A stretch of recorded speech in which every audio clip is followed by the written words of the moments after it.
Hello, greetings. What's up? Welcome back to my musical recap series. Every 2 months I talk about my favorite albums that were released. This time it's July and August. We're halfway through September. I've been late to making this video.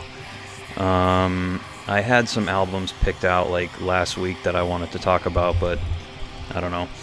Just was behind on other things. It's been kind of a crazy couple months for me. I quit both of the jobs that I was working and replaced both of those jobs with new jobs. And I was behind on money and different stuff, and I don't know, just been a lot of worrying about my financial situation, but I think that I'm settled down again, and I'm a little more stable now. So yeah, I have 6 albums. 4 of them are heavy, and one's a rap album, and the other one is alternative shit. So yeah, let's talk about it. Okay, first release was from July 11th, Hell, Submersus. This is Matthew Scott Williams, the sole member of this band. This is his 5th solo full-length. I talked about this guy. He did a collab album with Ms. Moore that was released in June, I think. I saw Ms. Moore a couple months ago at the Dragged into Sunlight show that I went to. But Hell is really good droney sludge doom stuff, really like atmospheric and very, very dark.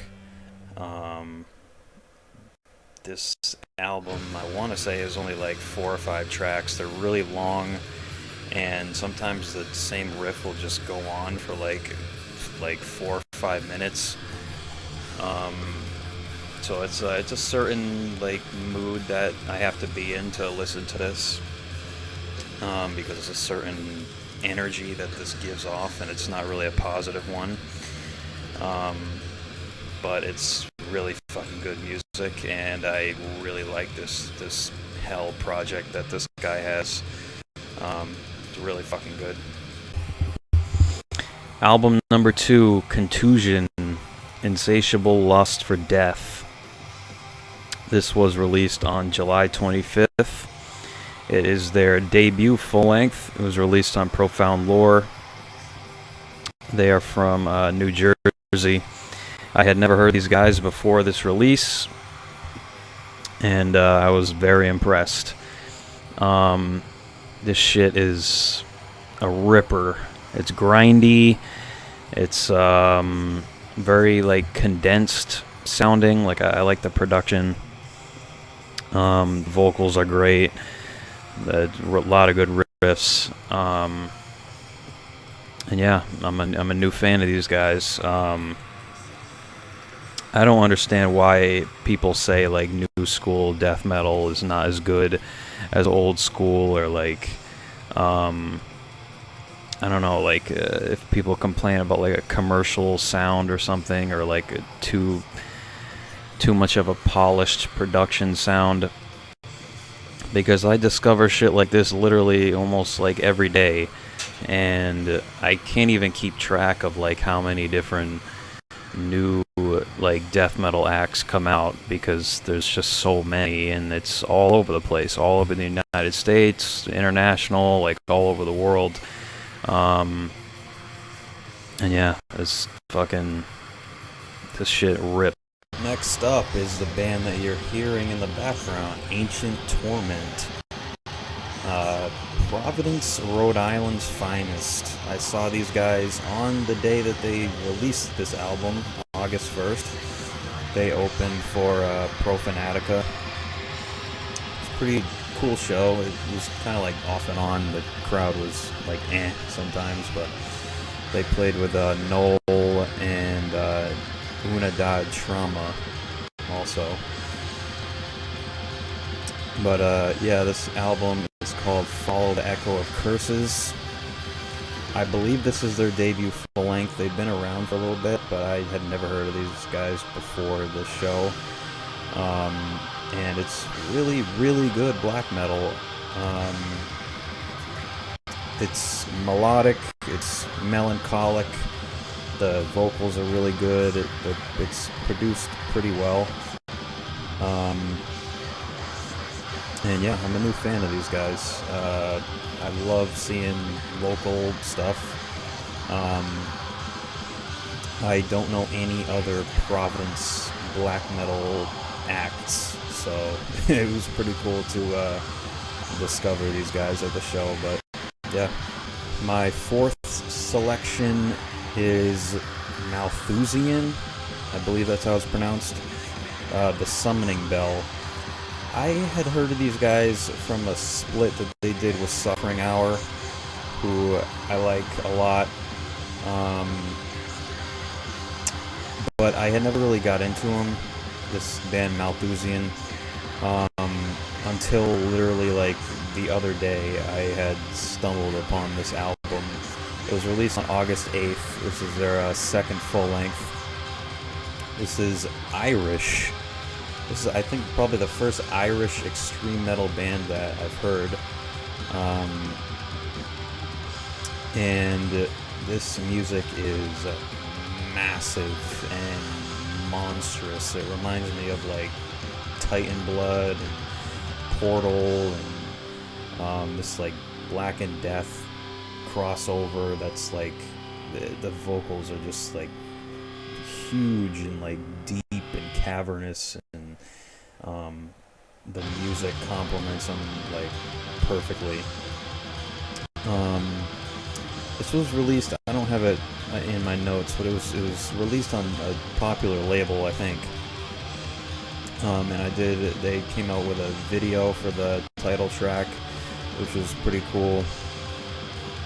But yeah, and I'm a new fan again of another new band. That these last three bands, Malthusian, Ancient Torment, and Kontusion, I all pretty much just discovered recently, and they're all killer releases. So okay, away from the heavy stuff onto the lighter side of things, kind of. Still a heavier release, but Deftones, Private Music. It was released on August 22nd. This is their 10th studio full length. And I was really debating on whether or not to include it in this video because I don't love the album. I love the band. I don't hate the album. I enjoy it. It's just, this is so different from what Deftones was. And I know that's why a lot of people like them, because they go in all different directions. And I've liked some of the like softer, more experimental, like electronic stuff that they've done. I'm not obsessed with this album. I really liked the first release, the first single that they released, which was the first track. I literally don't even remember the name of it. That's kind of embarrassing, but My Mind is a Mountain. That's what it was called. I really liked that one. And then I think they put out like one or two more singles, and I was like, it was okay. And the album as a whole, I think, is pretty good. It's not great. Chino's vocals are just like not even close to what they were, which is, I mean, obviously it's going to happen if you scream your lungs out for decades. But it's a solid album. I prefer literally almost every other album that they've released, which is fucking, it's like, why do I even include this album on the list? But I like this more than Gore, I'll say that. but like Around the Fur, I mean, Around the Fur got me into heavy music pretty much, or at least metal. Around the Fur, White Pony, Saturday Night Wrist, like Adrenaline, I think are leaps and bounds ahead of this album. I don't know, maybe it'll grow on me. Like Ohms, their last release, at first I did not like it, and I was like, I don't think Chino's vocals are good at all. But then it just kind of hit me over time, and I really like the album now. So maybe that'll happen with this, but yeah, it still made my list because it's fucking Deftones, and they're, legendary. Why does a fucking ad have to play right now? And last but certainly not least, Mr. Earl Sweatshirt released Live.Laugh.Love on August 22nd, same day as Deftones. This is his 5th studio album, and it's one of his best. I already put it top 3 at least.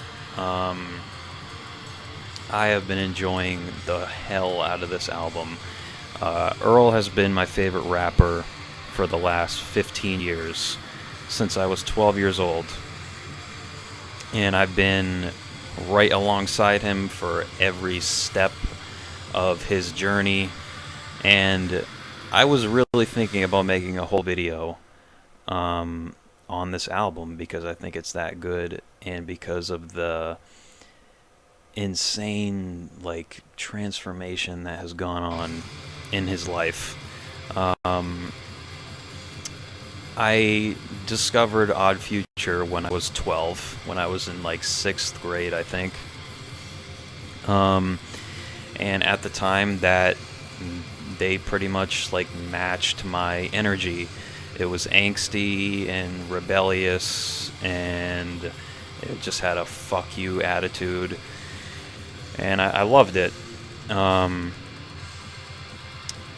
then Earl got sent away to that drug rehab thing, or boarding school, whatever that whole thing was about.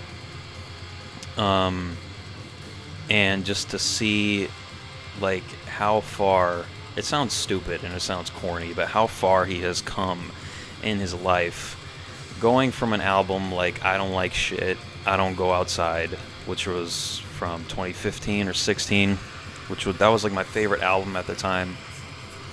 From that, and then to Some Rap Songs, which was, the title doesn't say it, but that album was really melancholic and druggy and all over the place, and almost a sad listen, but it was gorgeous. It was absolutely gorgeous album, and that I thought was his finest album. And the few releases after that I think were good, but I don't think they touch what he just released with Live.Laugh.Love. This is his maybe most complete work. It's beautiful, man. I can't even, I don't know, like I said, I thought I was going to make a whole video. If this was a bigger channel, then I might have made a 10-minute or 12-minute video just talking about this album. And that is that. Ending on the best album that was released these past couple months. And, yeah. I will be at New England Metal and Hardcore Fest this weekend, and then I'm going to see Dead Congregation on October 1st, and then 200 Stab Wounds on October 14th, I think it is. And then Ulcerate in November. Whew, there's a lot of fucking awesome shows coming up. But yeah, I will see you guys in the next one. Whenever I upload again, probably November 15th or something. But yeah, thank you for watching.